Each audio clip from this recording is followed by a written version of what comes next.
இட்லி, தோசை, சப்பாத்தின்னு எல்லாத்துக்குமே எப்பவும் போல ஒரே மாதிரி சிக்கன் கறி செய்யாம இந்த சிக்கன் கீமா ரெசிபி ட்ரை பண்ணி பாருங்க. ஒரு கடாயில ஆயில் சூடு பண்ணி பட்டை, கிராம்பு, ஏலக்காய், கடுகு, சீரகம் எல்லாமே கொஞ்சம் ஆட் பண்ணி நல்லா வதக்கிக்கோங்க. இதுல பொடியா நறுக்கி வச்சிருக்கிற ஆனியனை நல்லா சேர்த்து வதக்கிக்கோங்க. கொஞ்சம் கருவேப்பிலை, இடிச்சு வச்சிருக்கிற இஞ்சி பூண்டு விழுது இதையும் கூட சேர்த்து நல்லா வதக்கிக்கோங்க. ஆனியன் கொஞ்சம் ப்ரௌன் ஆனதுமே இதில் பொடியாக நறுக்கி வச்சிருக்கிற தக்காளியை ஆட் பண்ணிக்கோங்க. அதுக்கப்புறமா ஒவ்வொரு மசாலாவாக ஆட் பண்ண வேண்டியது தான்.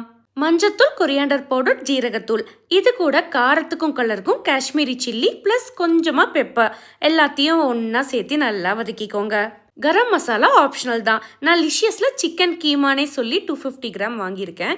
நீங்கள் போன்லெஸ் சிக்கன் பீசஸை கூட மிக்சியில் அரைச்சி ஆட் பண்ணிக்கலாம். அவ்வளவுதான், 10 to 15 மினிட்ஸ்லேயே சுட சுட டேஸ்டியான சிக்கன் கீமா ரெடி ஆயிரும். இது சைட் டிஷ் கிடையாது, மெயின் டிஷ்ஷே இதுவாக தான் இருக்கும். கண்டிப்பாக ட்ரை பண்ணுங்க.